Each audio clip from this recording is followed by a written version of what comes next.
নমস্কার বন্ধুরা, আজকে শেয়ার করব ডিম পালং রেসিপি। এভাবে রান্না করলে খেতে হবে অসাধারণ।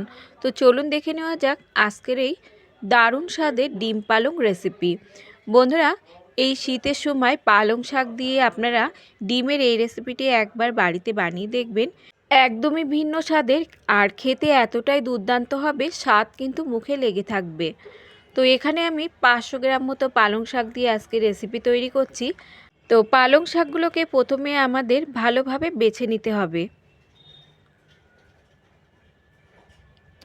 পালং শাক বেছে নেবার পর এবার খুব ভালোভাবে ধুয়ে নিয়ে পালং শাকগুলো আমরা কেটে নেব।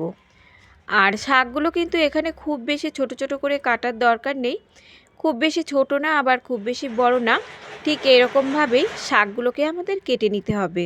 ডিম পালং অনেকে অনেক রকম পদ্ধতিতেই তৈরি করে থাকেন, তবে আজকে আমি যে পদ্ধতিতে বানাবো এই পদ্ধতিতে তৈরি করলে মুখে স্বাদ লেগে থাকার মতো টেস্ট হবে। তো শাকগুলো এভাবে একটু সাইজ করে নিয়ে আমাদের কেটে নিতে হবে।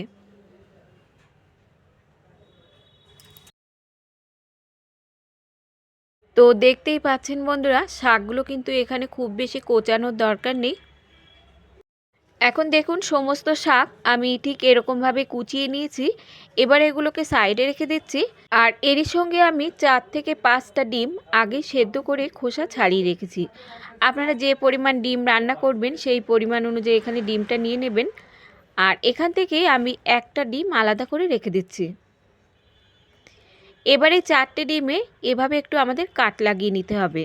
এভাবে যদি একটু ডিমে কাট লাগিয়ে নেন তাহলে মশলাপাতি ডিমের মধ্যে খুব ভালোভাবে ঢুকে যাবে আর ডিমগুলো দেখবেন খেতেও দুর্দান্ত লাগবে।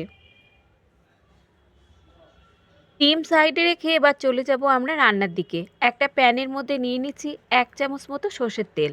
তেল ভালোভাবে গরম হলে তার মধ্যে দিয়ে দিলাম আমি কয়েক টুকরো আদা। এখানে 1 ইঞ্চ মতো আদা আমি কুচিয়ে রেখেছিলাম। আর এর সঙ্গে আমি একটা গোটা রসুন ছাড়িয়ে রেখেছিলাম। আর দিচ্ছি 3 থেকে 4টে কাঁচা লঙ্কা। এখন লো টু মিডিয়াম হিটে রেখে আমাদের এই মশলাগুলো কিছুক্ষণ ভেজে নিতে হবে। মিনিট 2 ভাজার পর দেখুন মশলাগুলো ঠিক এরকম যখন হালকা ভাজা ভাজা হয়ে যাবে তখন এর মধ্যে যোগ করে দিতে হবে কেটে রাখা পালং শাক।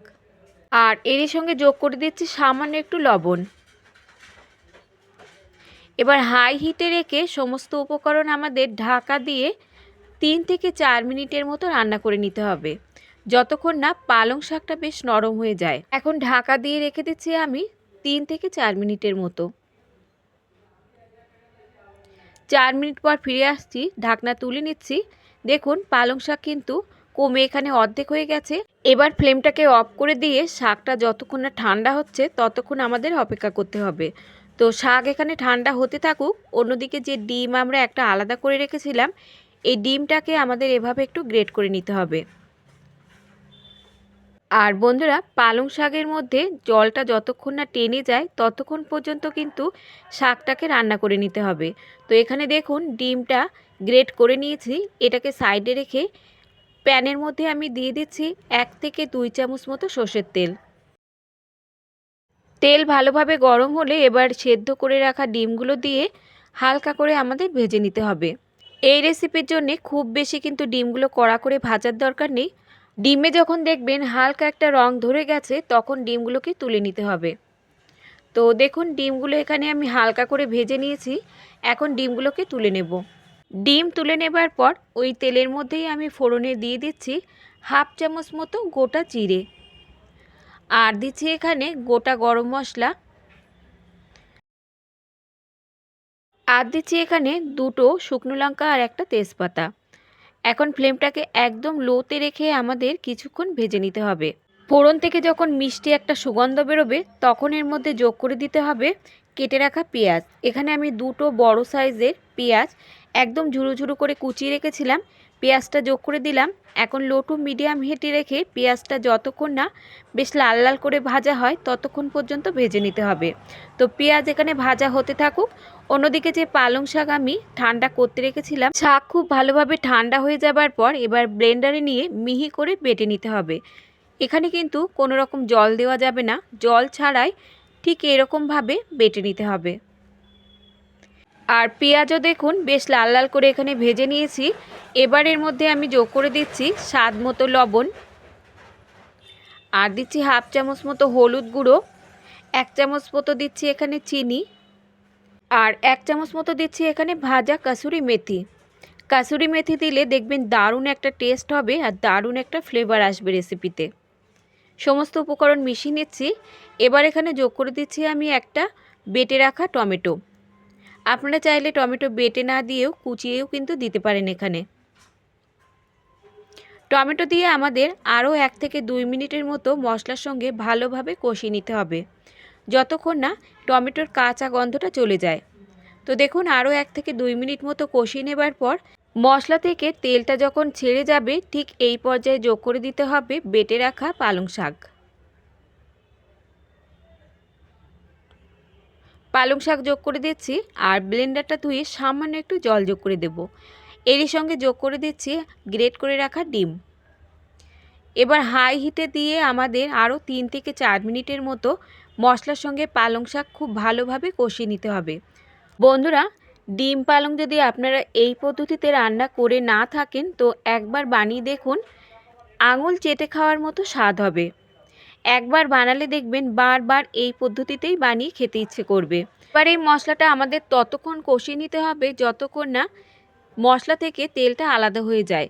আর কষাতে কষাতে দেখবেন যখন প্যান থেকে মশলাটা একদমই ছেড়ে যাবে, আলাদা হয়ে যাবে, তখন বুঝতে হবে যে মশলা কষানো একদমই রেডি। মশলাটা 2 থেকে 3 মিনিট মতো আমি কষিয়ে নিয়েছি। এবার এর মধ্যে যোগ করে দেব ভেজে রাখা ডিম। ডিম দিয়েও আরও 1 মিনিটের মতো আমাদের কষিয়ে নিতে হবে। আরও 1 থেকে 2 মিনিট মতো কষানোর পর দেখুন মশলা কিন্তু প্যান থেকে ঠিক এরকম যখন ছেড়ে যাবে তখন বুঝতে হবে কষানোটা একদমই রেডি।